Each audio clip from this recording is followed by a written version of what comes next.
Hello बच्चों, I am doctor Atula from doctor Atula's house of biology. Eukaryotic cell के structure के अगले डिटेल्स करते हैं, कुछ और ऑर्गेनेलीज के बारे में बात करते हैं। कैसे डिवाइड कर सकते हो आप सेल को? कुछ ऐसे जो डबल मेम्ब्रेनस स्ट्रक्चर्स हैं, कुछ ऐसे जो सिंगल मेम्ब्रेनस स्ट्रक्चर्स हैं, कुछ ऐसे जो विदाउट मेम्ब्रेन हैं। तो सिंगल मेम्ब्रेन वाले स्ट्रक्चर्स और विदाउट मेम्ब्रेन वाले स्ट्रक्चर्स हम टेकअप कर चुके हैं। विदाउट मेम्ब्रेन में क्या था? राइबोसोम्स थे और विदाउट मेम्ब्रेन में सेंट्रोसोम्स थे। राइबोसोम्स सभी में प्रेजेंट होते हैं, सभी सेल्स में, लेकिन सेंट्रोसोम्स जो हैं वो सिर्फ एनिमल सेल के अंदर प्रेजेंट होते हैं। जो सिंगल मेम्ब्रेन वाले थे they were endoplasmic reticulum, Golgi body, lysosomes. Then इसके अलावा इसमें थे जो वैक्यूल्स थी। कुछ माइक्रोबॉडीज़ भी प्रेजेंट होती हैं सेल के अंदर। माइक्रोबॉडीज़ में क्या है कि उनमें ना कुछ स्पेशल एंजाइम्स या कुछ स्पेशल केमिकल्स वो कैरी करेगा, जैसे पेरोक्सीसोम्स पेरोक्सीडेजेस को कैरी करते हैं, ग्लाइओक्सीसोम्स फैट्स को कैरी करता है, और इसी तरह स्फेरोसोम्स को प्लांट के लाइसोसोम्स बोला जाता है। तो इसके अलावा जो बचते हैं डबल मेम्ब्रेनस स्ट्रक्चर्स, ये दोनों स्ट्रक्चर्स बहुत इंपॉर्टेंट है।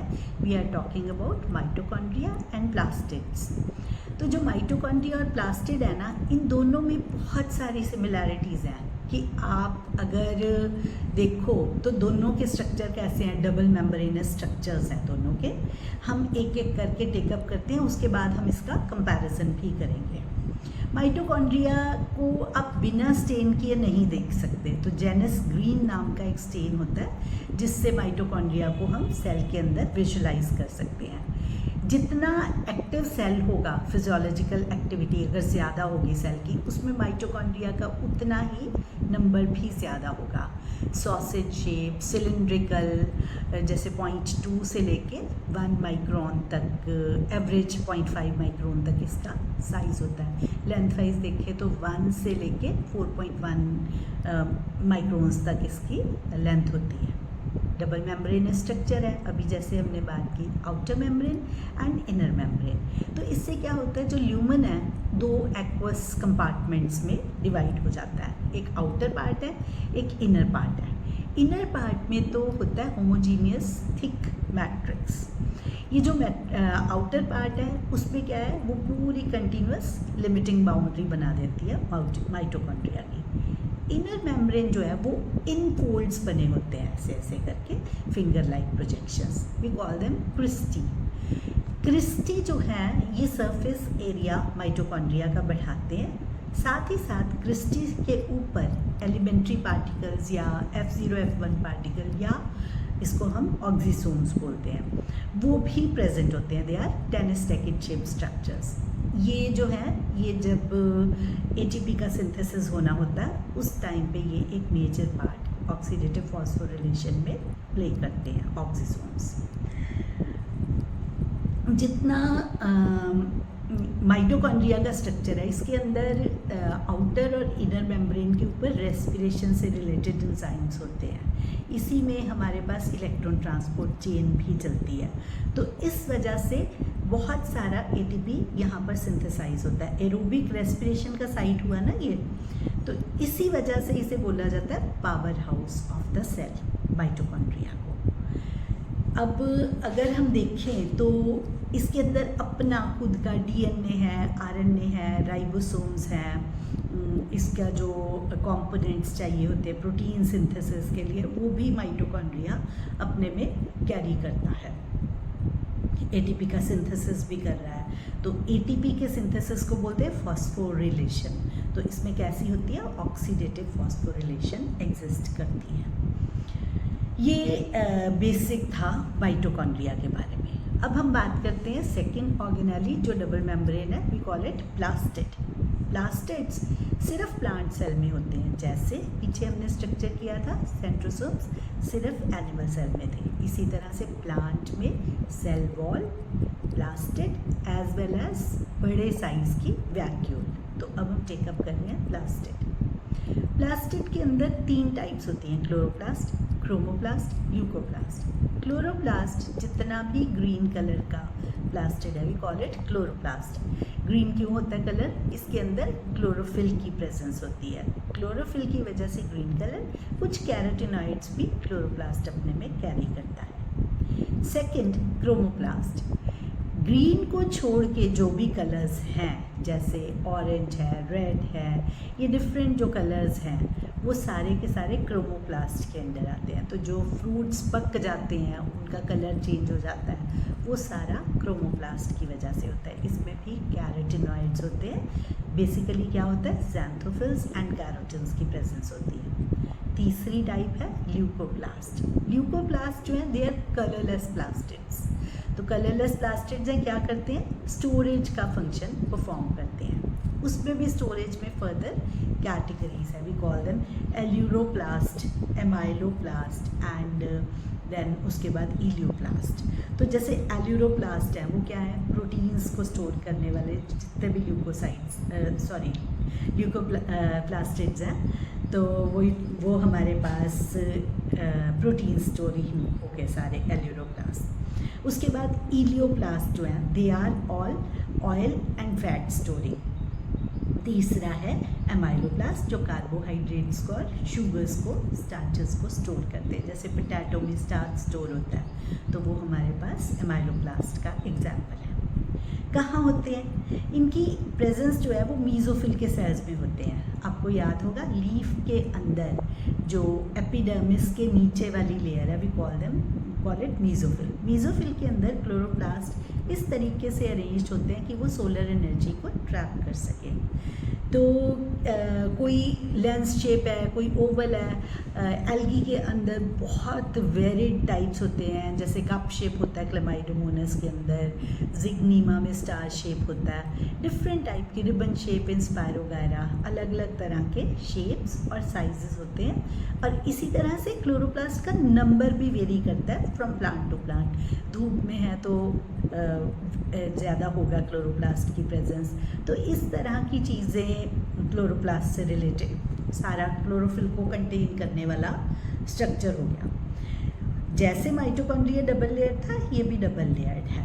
डबल लेयर्ड है, बाहर वाली तो बाउंड्री बना रही है, लेकिन जो अंदर वाली है इसमें वो भी फोल्ड हो गई। जैसे उधर दृष्टि थे, यहाँ पर इसने इनर मेम्ब्रेन जो है वो थाइलेक्वाइड्स बनाती है।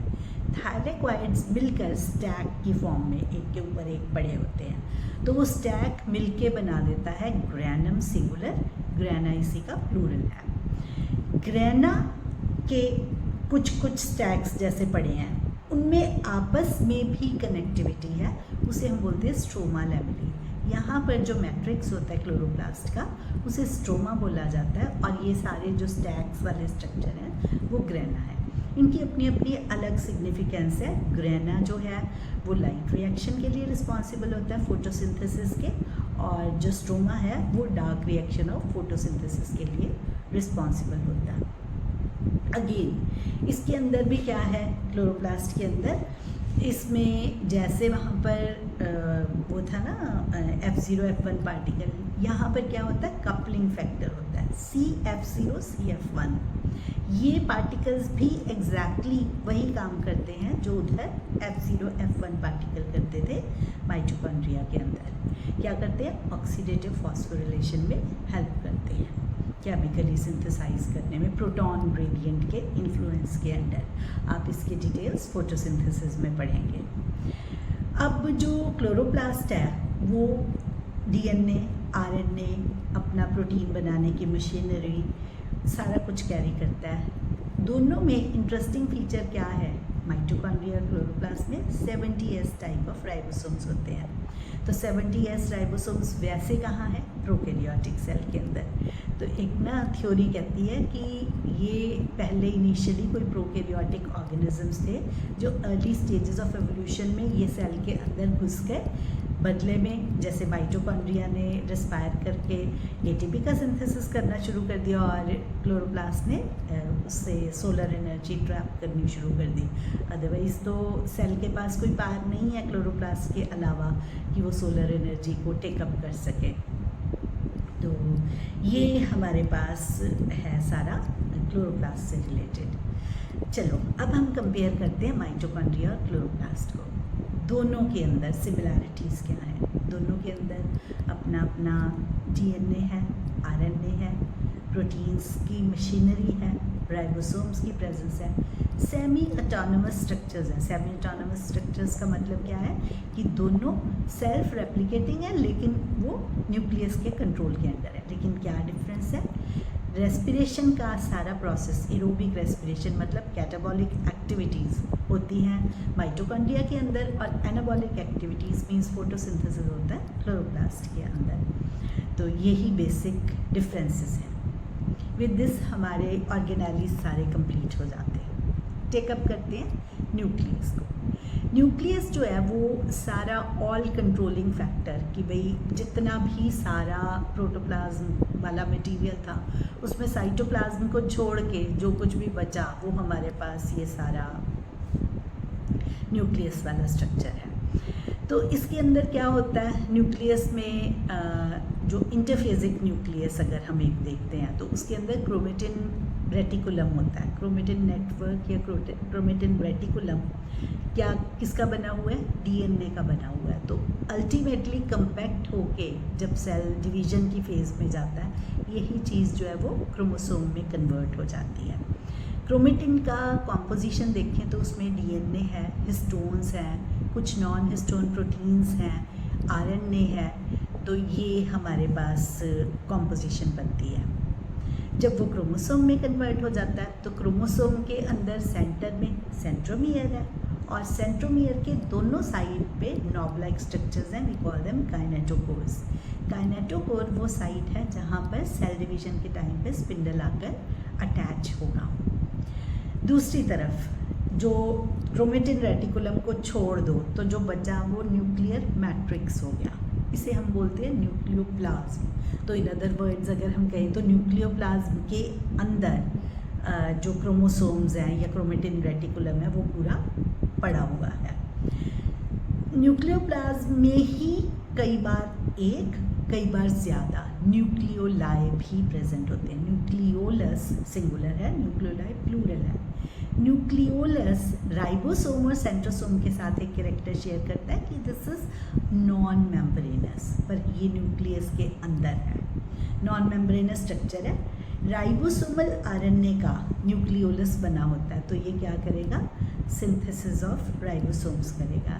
ये कई बार सेल के अंदर जो सेंट्रोमियर है ना उसके अलावा एक और ऊपर स्ट्रक्चर होता है, उसे सेकेंडरी कंस्ट्रिक्शन बोलते हैं।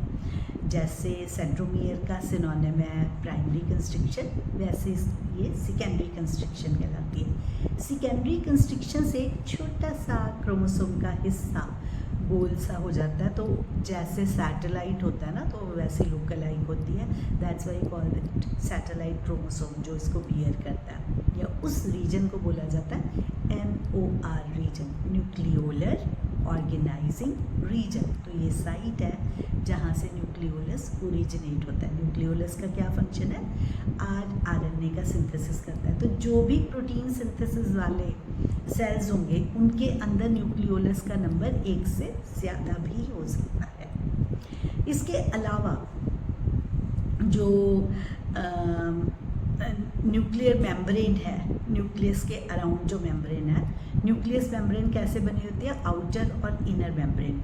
पर कुछ प्लेसेस ऐसे होते हैं जहाँ आउटर और इनर मेम्ब्रेन आपस में मर्ज कर जाती हैं, तो उन जगहों पे क्या होगा, न्यूक्लियर पोर्स एग्जिस्ट करेंगे। न्यूक्लियर पोर्स के थ्रू न्यूक्लियस से मटेरियल्स बाहर और बाहर से मटेरियल्स मतलब साइटोप्लाज्म में, और साइटोप्लाज्म से मटेरियल्स न्यूक्लियस के अंदर आते हैं।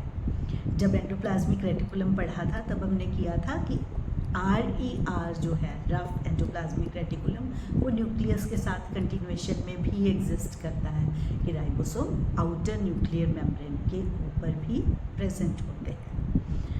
अब हम बात करते हैं क्रोमोसोम की मॉर्फोलॉजी की, depending upon the position of centromere. जब बिल्कुल सेंटर में हो सेंट्रोमियर कि दोनों आर्म्स, ऊपर वाली और नीचे वाली आर्म अगर सेम साइज की हो जाए तो we call it metacentric chromosome. अगर एक आर्म स्लाइटली छोटी और दूसरी आर्म स्लाइटली बड़ी हो तो उसको हम बोल देते हैं सब मेटासेंट्रिक। वेयर एज एक्रोसेंट्रिक के अंदर हमारे पास जो आर्म्स हैं उसका वेरिएशन कैसे होता है कि एक काफ़ी बड़ी आर्म है और एक छोटी आर्म है, और टीलोसेंट्रिक में बिल्कुल टर्मिनल सेंट्रोमियर की प्रेजेंस होती है। तो विद दिस हमारा ये चैप्टर कंप्लीट होता है।